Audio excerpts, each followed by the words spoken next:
How's it going, everybody? This is Beat the Bush. Today I'm going to review these vegetable peelers.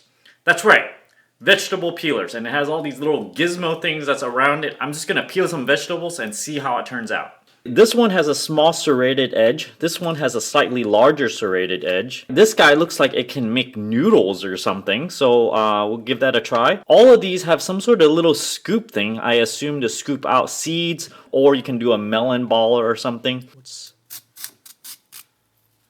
Okay.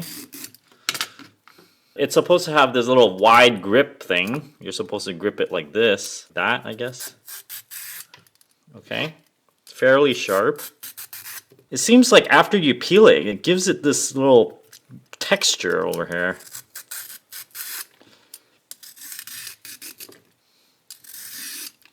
It wants you to make a pattern. It's a little difficult for me. I think it would be easier with a cucumber, maybe. Cut little pieces out, then, well, my handiwork isn't too good. It's supposed to give these little notches in there. Like so. Now this peeler has a serrated edge that's a little bit smaller, so let's see how this does. It seems to do roughly the same as the bigger one. And I guess you're not supposed to scoop this, but I'm gonna try to scoop it anyway. Okay, you can scoop it, kind of. I think this is more for like the eye of a potato or something, so you can just scoop it out. There's one more thing that I like to point out. At the bottom of this thing, there's a little scooper thing. It seems like every single edge of this thing, they're trying to make it function for some reason. So now I have a melon. It's supposed to work a bit better, I guess. Ooh. All right.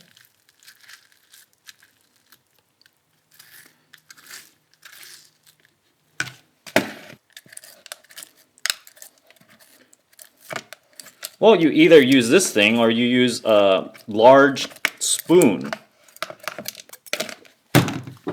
I think it works a little bit faster, just a little smidgen faster, just simply because this thing is specially shaped to take out the seeds on melons. This is not quite the size of a melon baller, but I can try.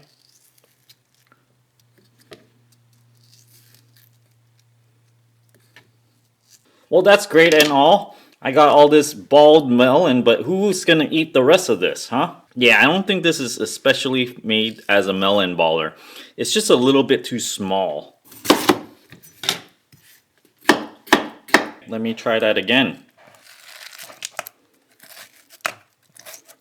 Okay, well, can't argue with that. That went pretty well. This works a little bit better than big spoons, I think. So there you have it. These peelers do not have a straight edge. They will have a little bit of serratedness to it. And after you peel something, it will have a bit of a texture on it. Something I'm worried about is that the handle of this thing is mostly plastic. I'm wondering how long this would last. I am not too sure. One thing I'm concerned about is that the plastic seems a little bit thin. And I am wondering about the long-term use of these things. Compared to my regular peeler, this thing has a straight flat edge, so it's not a direct comparison. The handle of this thing is a bit larger, although it is rubberized, and right now it's pretty old already, and I can feel it being a little bit sticky, so this thing might not last me all that much longer. These, on the other hand, are not rubberized, but it's a little bit thin, and so this is something to consider about. Anyhow, I think both styles are just as ergonomic. This style will allow you to grip it a little bit bigger, whereas this one, you have to close your hand really tight. Supposedly, some people can't close their hands all the way because of arthritis. If you're trying to grip it like this, you don't have to close your fingers as hard as this one, because this one you have to like make a clenched fist. This one you can see, you know, my fist is kind of a little bit more open, so it gives it a little bit more leverage for people with problems closing their fists. So if you guys are interested in this thing, I'll leave an affiliate link down in the video description below. Thanks for watching.